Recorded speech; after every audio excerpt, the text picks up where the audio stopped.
Please note, this video was filmed before the UK lockdown. Remember guys, stay at home and stay safe. Your typical Honda SUV buyer is likely to be quite a sensible, pragmatic, practical person. So the new HR-V Sport may seem a bit brash. Look at it, all pumped up with big alloys and glossy black detailing. Doesn't it look great? I also like the interior, although I do appreciate it may not be for everybody. What I will say though is that the cabin doesn't feel the most modern, but to be fair, this is a facelift model, and the facelift was rather conservative. However, what the facelift has given the HR-V is the 1.5 litre VTEC turbo petrol engine, which is a bit of all right.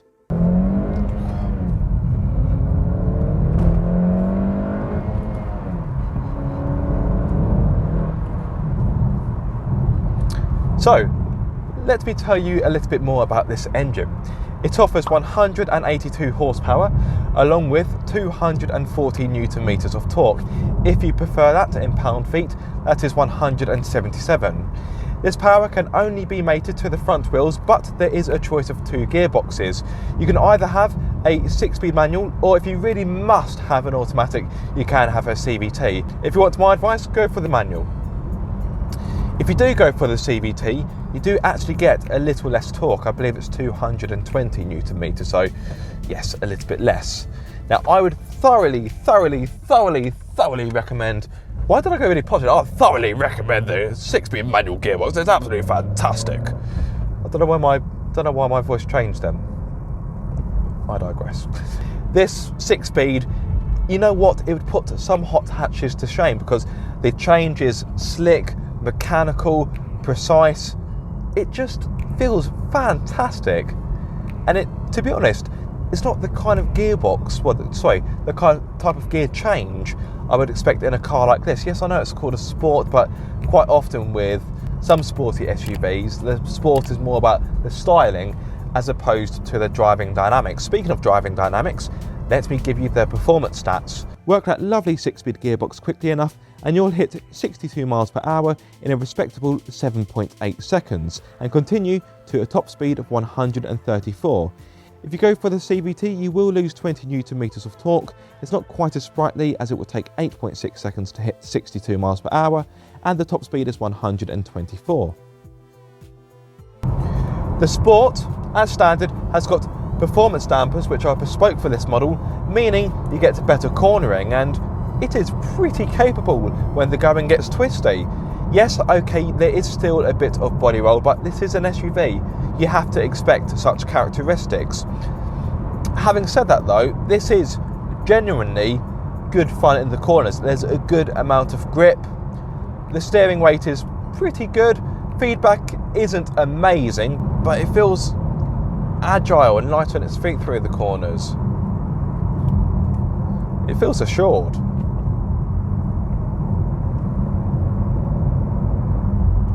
Now, of course, there is a drawback of having the performance dampers: ride comfort.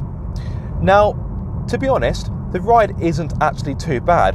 It is firm, I won't lie, but the damping does a good job of protecting you from the harsh bumps. It can be caught out sometimes, but for the most part, the ride comfort is agreeable. I think that's a good way of putting it. It is firm and it is busy and a bit lumpy, but you know, when you get onto nicer roads like this, you won't mind so much because you'll be able to enjoy the extra handling characteristics that the performance dampers give you. The engine does become a little bit drony as you hit the as you get towards the top of the rev range, and it's not the most refined. However, once you get down to a cruising speed, it does fade away into the background rather nicely. Now, as you would expect, there is a bit of road noise. This car's got 18-inch alloys as standard, and if I just shut up for a few moments,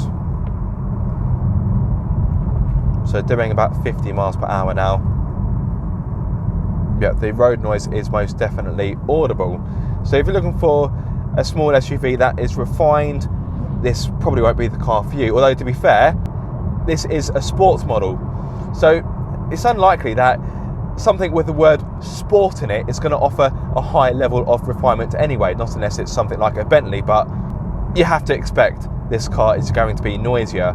Wind noise isn't too bad, so I drove this on the dual carriageway today, and it wasn't overly loud in here, but at the same time it wasn't quite as serene as a library either. But again, this is a sporty model, so it seems like a bit of a silly thing to say. Speaking of sport, this is genuinely good fun to drive. It kind of feels like a baby Civic Type R that's standing on its tiptoes, if that makes any kind of sense to you. Now, up until this point, I've approached this car from a performance perspective, but this is an SUV, so after all, it does need to be practical. Thankfully, the HR-V Sport has got you covered.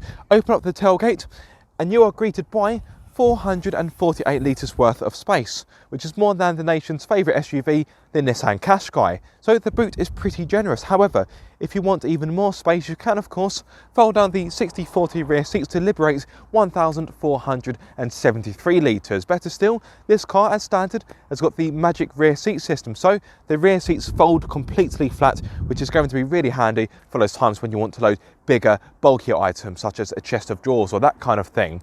Now, in case you're wondering, you don't get a spare wheel. You do of course get a tyre repair kit though, and you also get a 12-volt socket in the boot, which could prove to be pretty handy. Rear space, like the boot, is very generous indeed. As always, the driver's seat has been set for me. I'm 6'2", so I am of course a taller chap. But despite this, just look at the amount of space I've got left over. I've got loads of knee room and loads of leg room. Very impressive indeed, and more space than I was expecting. Now, things aren't perfect back here.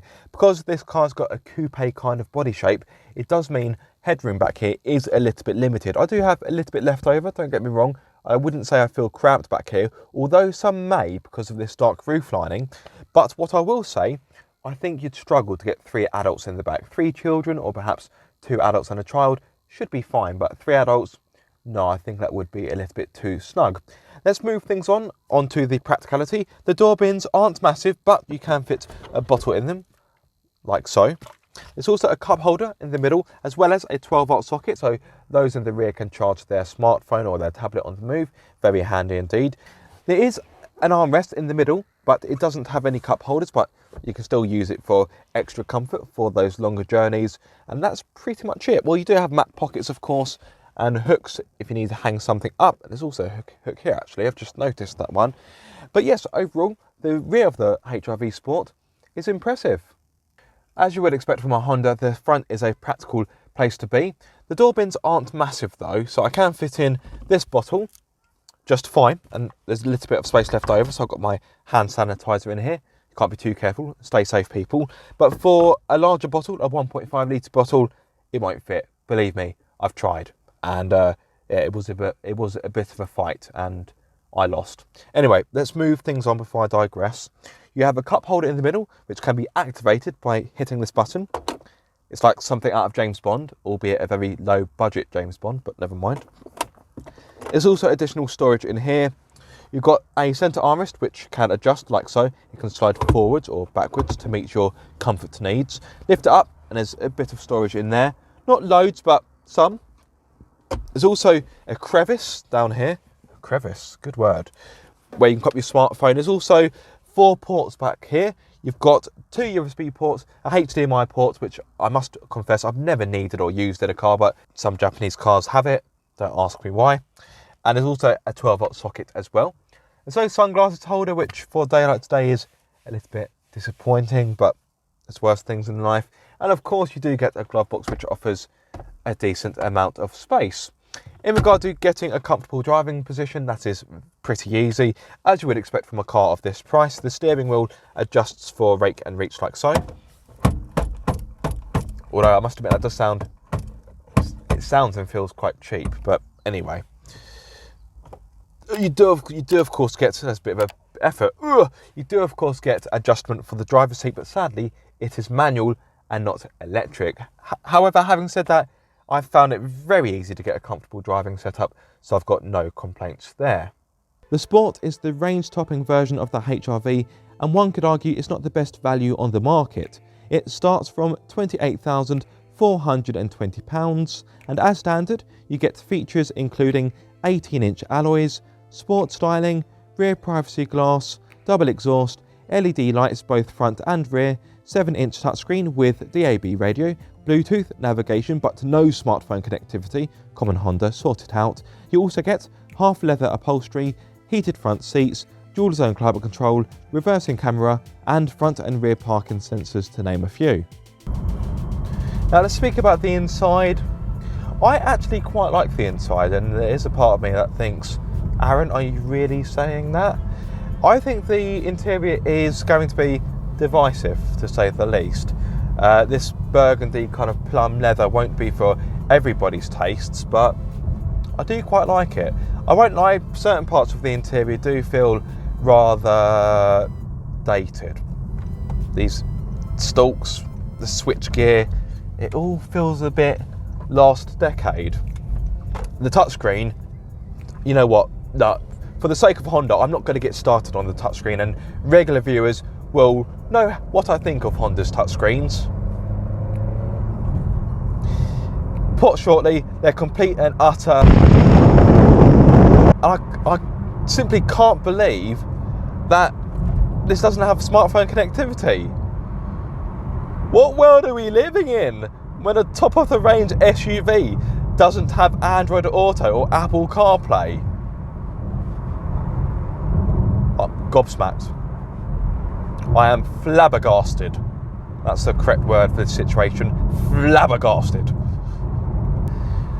So let's speak about fuel economy. I know, not particularly sexy, but an important topic. So Honda states that on a combined run, if you go for the manual gearbox with this engine, you will get up to 42.2 mpg with CO2 emissions of 151 grams per kilometre. That means for the first year of VED, you will be required to pay £210.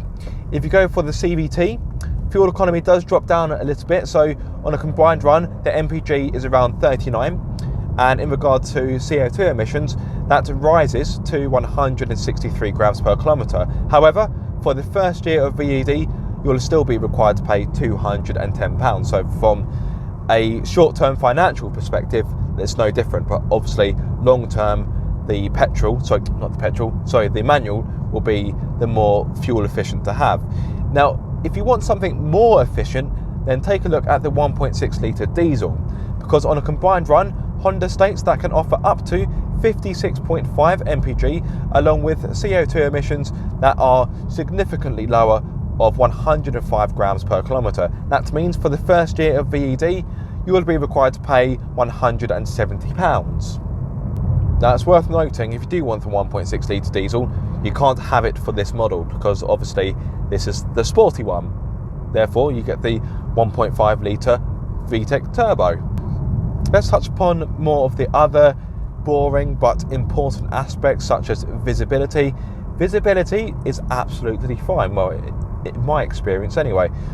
Not got no problems seeing out the front. Yes, the A-pillar is quite thick, but to be honest, I'm yet to experience a point where that has hindered my my vision. Door mirrors are of a good size, so is the rear window. Okay, the C-pillars are quite chunky, but I've had no real issue with over-the-shoulder visibility. And in regard to parking, you do have a reversing camera as well as front and rear parking sensors, just in case you need a bit of extra help. When it comes to safety features, the HR-V Sport has got that covered, offering standard features such as 6 airbags, autonomous emergency braking, high beam assist, traffic sign recognition and speed limiter. This was enough to secure the HR-V 5 stars from Euro NCAP, which is bound to give peace of mind for those looking to use this as a family car. The HR-V Sport is quite a hoot to drive, but I do think it could be a little bit too niche for some. Plus it's not exactly cheap either. I still can't get my head around the fact that it hasn't got smartphone connectivity, but it does offer fantastic practicality. I think it looks quite good, and it's a Honda, so it will be as reliable as a day is long. Thank you so much for watching this video. If you have enjoyed it, be sure to like, subscribe and click the bell so you get notified every time I make a video. But until the next time guys, be sure to keep up the car obsession.